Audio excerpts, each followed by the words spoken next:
নমস্কাৰ মই doctor Swagata Baishya consultant সাৰথি IVF centre Nalbari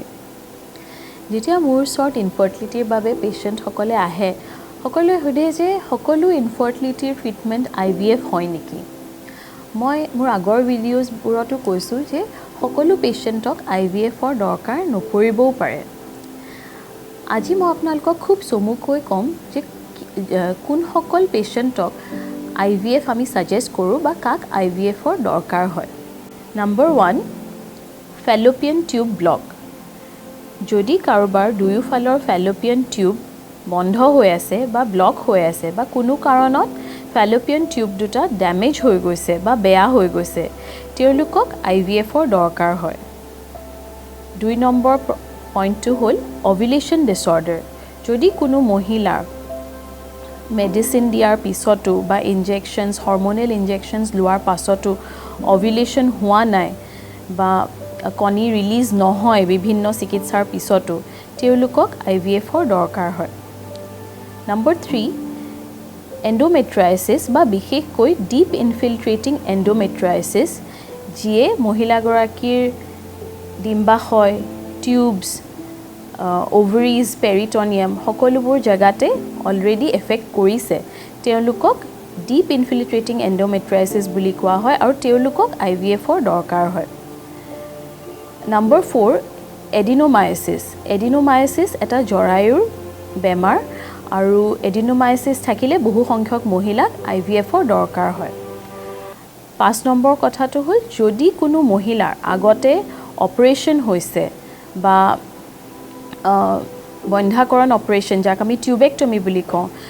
য'ত তেওঁৰ ফেলোপিয়ান টিউব দুটা বন্ধ কৰি দিয়া হয় তেনেকুৱা অপাৰেশন যাৰ হৈছে তেওঁলোকক IVF ৰ দৰকাৰ হয় 6 নম্বৰ প্ৰবলেমটো হ'ল যদি কোনো পুৰুষৰ স্পাৰ্ম বা শুক্ৰাণুৰ সংখ্যা খুবেই কম যে তেওঁ ন্যাচাৰেল প্ৰেগনেন্সি হ'ব নোৱাৰে তেওঁলোকক IVF বা ICSI দৰকাৰ হয় 7 নম্বৰ কথাটো হ'ল যদি কাৰোবাৰ আনএক্সপ্লেইন ইনফাৰ্টিলিটি বহু বছৰ ধৰি যদি কাৰোবাৰ আনএক্সপ্লেইন ইনফাৰ্টিলিটি হৈ আছে য'ত পুৰুষ আৰু মহিলা দুজনৰে আটাইবোৰ প্যাৰামিটাৰছ নৰ্মেল আৰু সকলো ধৰণৰ মেডিচিনৰ জৰিয়তে চিকিৎসা বা IUI চিকিৎসা তেওঁলোকে গ্ৰহণ কৰিছে তাৰ পিছতো বহু বছৰ ধৰি গৰ্ভৱতী হ'ব পৰা নাই তেওঁলোকক আমি IVF ৰ বিষয়ে কওঁ 8 নম্বৰ পইণ্টটো হ'ল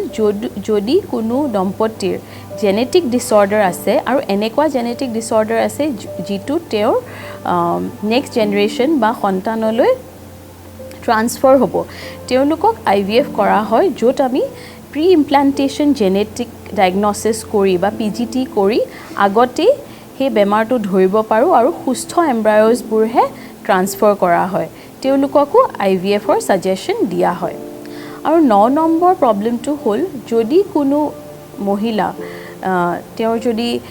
ক্যান্সাৰ বা তেনেকুৱা ধৰণৰ বেমাৰ হৈছে আৰু ভৱিষ্যতে তেওঁৰ কেমোথেৰাপি হ'ব বা ৰেডিঅ'থেৰাপি হ'ব এই চিকিৎসাসমূহে কণীৰ সংখ্যা কমাই দিয়ে বা এগ কাউন্ট কমাই দিয়ে বা নাইকিয়া হৈ যাব পাৰে তো তেওঁলোকে আগতে ক্যান্সাৰ ট্ৰিটমেন্ট লোৱাৰ আগতে নিজৰ এগ বা নিজৰ এমব্ৰায়ো প্ৰিজাৰ্ভ কৰিব পাৰে তেওঁলোকক আমি IVF ৰ সাজেশন দিব পাৰো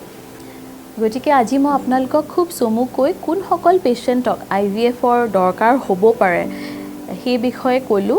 আশা কৰো ই আপোনালোকৰ সহায় হ'ব আৰু সাৰথি IVF কেন্দ্ৰত আমি বিভিন্ন কাৰণ লৈ সন্তানহীনতাত ভুগি থকা পেশেন্টক চিকিৎসা কৰি এটি সুস্থ সন্তান দিবলৈ সক্ষম হৈ আহিছো তেনে এহাল দম্পতীৰ মনৰ কথা শুনোৱা হকচোন নমস্কাৰ মই ধুপুৰী আগমনিৰ পৰা আহিছিলোঁ ইয়াতে অহা উদ্দেশ্য মই বিয়া কৰিবৰ 16-17 বছৰ হ'লে তাৰপিছতে মই বহুত চিকিৎসা কৰিলোঁ কৰাৰ পিছতে মোৰ ৱাইফৰ বেমাৰখিনি ভাল পোৱা নাই গুৱাহাটীত দেখাইছিলোঁ তাৰপিছত লখিমপুৰত দেখাইছিলোঁ কোচবিহাৰত দেখাইছোঁ নিউ কোচবিহাৰত দেখাইছোঁ কলকাতাত দেখাইছিলোঁ কিন্তু মই ভাল পোৱা নাই বেমাৰখিনি তাৰপিছত মই মোবাইলৰ ইউটিউবত চাই নলবাৰী সাৰথি মেডিকেলৰ এটা পিকচাৰ চালোঁ বেমাৰৰ মোৰ ৱাইফৰ যেটো বেমাৰ সেই বেমাৰটো চাই মই ইয়াতে গুচি আহিলোঁ, এড্ৰেছটো লৈ মই গুচি আহিলোঁ নলবাৰীত। আজি নলবাৰীত চিকিৎসা নিবৰ 1 বছৰ হ'লে, 1 বছৰৰ মূৰতে আজি মই এটা সন্তান পাইছিলোঁ। ইয়াৰে ডক্টৰ যিজন আছে, ডক্টৰ সবতা বৈশ্য, মই বহুত ধন্যবাদ জনাইছোঁ। তেওঁৰ চিকিৎসাখিনি লৈ আমাৰ মনটো বহুত সন্তুষ্ট হৈ গৈছে আজি। তাৰপিছতে ইয়াতে যোৱা আজি 5 দিন ধৰি যে পেচেণ্টে অপাৰেশ্যন হৈছিল, অপাৰেশ্যনখিনি হোৱাৰ পিছতে যে ইয়াতে যিটো মানে ট্ৰিটমেণ্টটো যিটো দিছে, ট্ৰিটমেণ্টটো বহুত পচন্দ হৈছে। ইয়াৰে চিষ্টাৰবিলাক, নাৰ্ছবিলাকৰ আচাৰ ব্যৱহাৰখিনি বহুত পচন্দ লাগিছে। এনেকা চিকিৎসা মই বেলেগত ধৰতে গ'লে পোৱা নাই, কিন্তু ইয়াতে আহি মই মানে চিকিৎসাটো ভাল পাইছোঁ। চিষ্টাৰবিলাকৰ, নাৰ্ছবিলাকৰ আচাৰ ব্যৱহাৰখিনি বহুত ভাল পাইছোঁ। আৰু আধা ঘণ্টা মূৰে মূৰে, 10 মিনিট মূৰে মূৰে আহি মানে খবৰ খাতিখিনি লয়। আৰু মই আৰু বেলেগ মেডিকেলত বহুত পেচেণ্ট লৈ গৈছিলোঁ, কিন্তু বেলেগ মেডিকেলবিলাকৰ চিষ্টাৰ বা নাৰ্ছবিলাকক একবাৰ এটা কথা সুধিলে নেক্সটত যায় যদি আৰু এটা কথা সোধে, ইহঁতে অলপ খং কৰে। কিন্তু ইয়াতে আজি নলবাৰী সাৰথী মেডিকেলৰ চিষ্টাৰখিনিয়ে, নাৰ্ছখিনিয়ে মানে সেই ব্যৱহাৰখিনি কৰা নাই, মানে বহুত ভাল আচাৰ ব্যৱহাৰখিনি কৰিছে। তেহেঁতকো মই ধন্যবাদ জনালোঁ। আজি মই বিয়া কৰিব 16-17 বছৰমান হ'লে।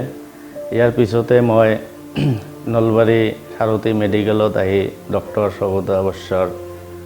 চিকিৎসা লৈ মই যে আজি এটা সন্তানৰ মুখ দেখিছোঁ, ডক্টৰ সবতা বৈশ্যক মই ধন্যবাদ জনাইছোঁ।